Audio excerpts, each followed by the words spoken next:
OfficeLens is an app from Microsoft, and this is a very brief introduction and guide to how it works and what it does. The application is available for Windows, of course, iOS and Android platforms. It makes use of your mobile device's camera and acts as a portable scanner. Incredibly useful. To get and install the application, simply download from the App Store for your platform, i.e. for Windows or Google for Android, and the App Store for iOS. So what exactly does it do? OfficeLens works through your device's camera. You take a photo of a document, a newspaper article, a menu, a whiteboard or a flip chart via the app, and it will let you trim, enhance and make the pictures readable. You can use OfficeLens to convert the images to PDF, Word, PowerPoint, and then save to OneDrive or OneNote. It works like a scanner and will digitize notes from a whiteboard or blackboard, for example. It will then clean up the output, so you get something that looks much more like a document rather than a shiny, terrible photograph of a whiteboard. It allows you to frame your shot from any angle and to get accurate auto-cropped results, or to manually adjust to your specific requirements. Personally, I think its most useful feature is converting images of OCR readable text to editable Word and PowerPoint files. Fabulous. So a quick speed guide to the nuts and bolts of using OfficeLens. Let's have a look.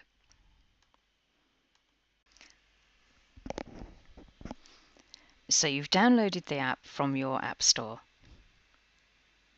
Click on it, open it, select what you're going to look at. So, what are you going to scan? And do I have anything to hand? Of course not. I do have a document, which I can take a photo of, or I can turn it into a document.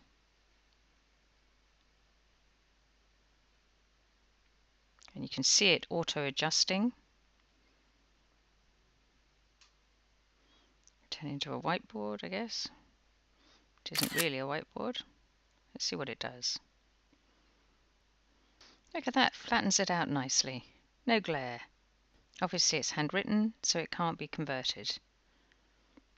If it was a document, it would be another matter. So you hit Done. Select where you want to save it to and what format you want to save it into. Notice you can PDF it, you can mail it, you can share it to your photo library. You can save it as a PowerPoint file, a Word document, save it to OneDrive or OneNote.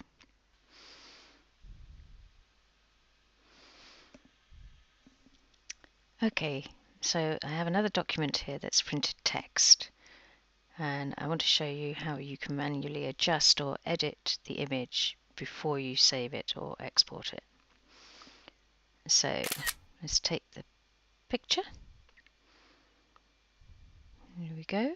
Wait for it to process.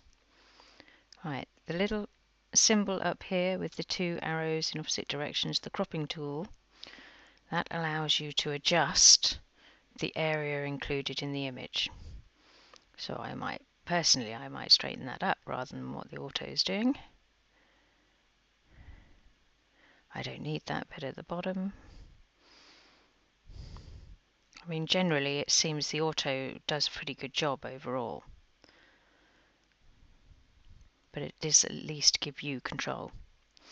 Okay, you can also reorient it, so you can landscape it, put it back upside down and back to the beginning. You can add a caption to it here, so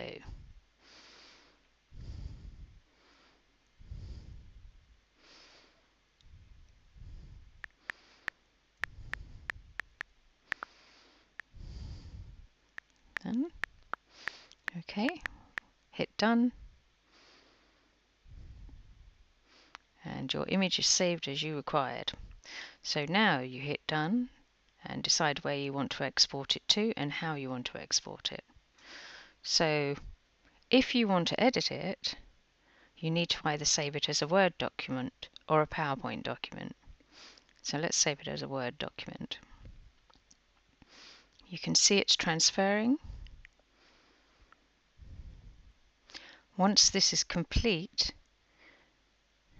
I can open it on the phone and it will ask if you want to open Word to see it. Now I don't have Word on my phone, so I can't do that.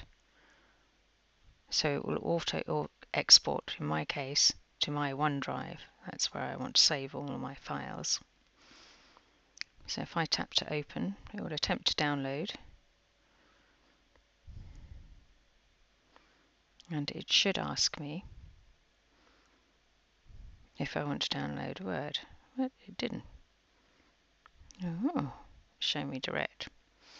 Okay, so here you can see we have the image, and below it we have the parts of the image that it was able to convert. Now this was quite a difficult one for it to do. As you saw earlier in the video, the book paragraph that I did worked really well. This is obviously a lot more complex with the symbols. We're pretty good, hey? That is now editable in Word. So if we now go to my computer, because I prefer to work on that for this sort of thing, we can see how easy it is to edit a converted document. Okay, so here I am in my OneDrive files, looking for the OfficeLens folder and opening the book paragraph image that I took. So here you can see I am actually able to edit the converted text from the image of the paragraph without any issue, and I can do that either in the more basic edit in OneDrive itself or open the app on my desktop and have all of the full Word functions available to edit properly. Really simple, really quick way to work. Fantastically useful for note taking and updating and shared editing and all sorts of things. So many ways that this could be useful to you. And really, really simple, quick and convenient. So as long as the text that you have taken a photograph of is readable by the OCR system, you can edit it as you would any normal typed in text. So completely change the formatting, the spacing, everything. So I really hope you find this useful. I can't imagine not having this available to me now. This would be incredibly useful on a day-to-day basis for all sorts of things. Okay, so this next feature is another interestingly clever use of the app, the business card. It adapts the auto size and orientation in exactly the same way as the photo, document and whiteboard options do. You can, of course, reorient your image yourself at this point and edit the selection. Click Done when you're happy with it. You'll notice you get a different set of options for the business card. They're your UE account, OneNote and photo library. So what's useful about this? It can save the card to your contacts, either in OneNote or on your phone or both. However, I haven't got contacts set up in OneNote, so it's not really got anywhere to save it to. Opening the VCF file on my iPhone 6, however, was really useful. A complete contact card filled out, including a map.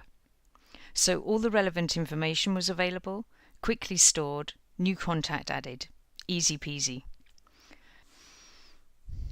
So I presume I can save it to my connected services, i.e. Outlook on staff account as a contact.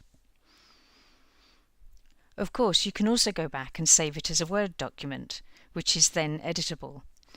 So if you want to transfer the information into some other format or some other storage or contact system, you can. It's done a pretty good job, so there you go. Another interesting option for all text-converted business cards is an accessibility feature using the Immersive Reader option. To read the business card on your Windows PC, you will need to save the image to OneNote. On my iPhone, it uses the iOS built-in VoiceOver feature to read it out. Both Windows and Android devices should similarly be capable. This should also work with documents you converted to Word or PowerPoint from the other formats or options through the camera. Welsh fencing. Membership card. Membership secretary. 5 Percy Terrace. Barn Street. Haverfordwest. SAR 61 YTD. And finally here we'll have a very brief look at the use of the app with whiteboards, something we all use for teaching, meetings, business, and often have to take a quick snapshot of from a very awkward angle.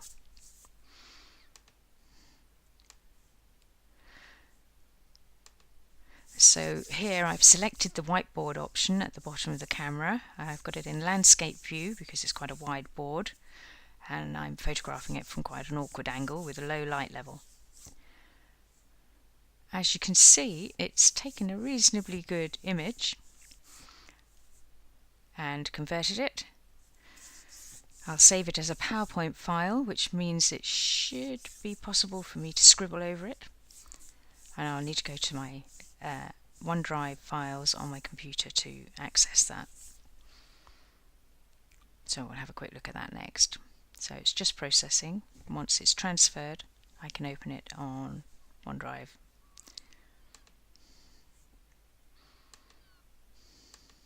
Okay, so here I am on OneDrive in the cloud. I can see my OfficeLens files in my OfficeLens folder. The PowerPoint image I took was yesterday morning of the whiteboard, so we'll open that now. And despite being in red, which is a notoriously difficult colour to read at a distance, and the state of my colleagues' writing, it's reasonably legible and got a decent image of it. And made a rather interesting drawing of the shelf unit next to it with the cutlery and kettle on it. So as you can see, it's got the basic layout and most of the detail of the board. Obviously, it can't compensate for my colleagues' writing, but it's done a pretty good job of compensating for the angle and the low light level. Red is a notoriously difficult colour for interpretation, so that is something I would preferentially not use on a whiteboard anyway. And it's interesting how it's sort of filled in the highlight areas in the physical geometry of the space next to the whiteboard as well. So this is now a printable PDF document essentially, or part of a slideshow in PowerPoint.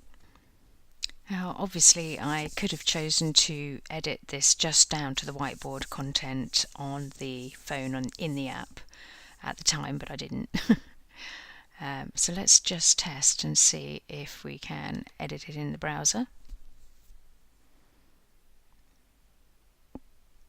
Okay. So, image converted by OfficeLens to PowerPoint vector objects, so you can copy, paste, resize or change colours in PowerPoint. That's interesting. So how can I change colours? Let's have a look. Okay, so home. Okay, so on further investigation it became apparent that you could not do the vector editing through the browser, which kind of goes with the reduced functionality of all the browser editing options for Office 365 software. However, you can do it in the full version of PowerPoint on your desktop, as you can see. You can highlight an area of the vector image, you can select it, you can change the line colors, you can change the thickness, the texture, the gradient, whatever. You can choose to fill it if it's a closed shape, and you can resize the objects and relocate them on the board in the image. So you can do all of the things that you can do normally with a vector image. How useful this is for you, will vary depending on what you're doing and how you're using it. But here you can see you can manipulate objects within the board. You can change them around. This might be very useful with student work of mind maps, flow maps, diagrams that need reordering or highlighting in areas, that kind of thing, or where you're sharing a whiteboard image together and working on it remotely. So for online learning situations, this could be very useful and fun to play with.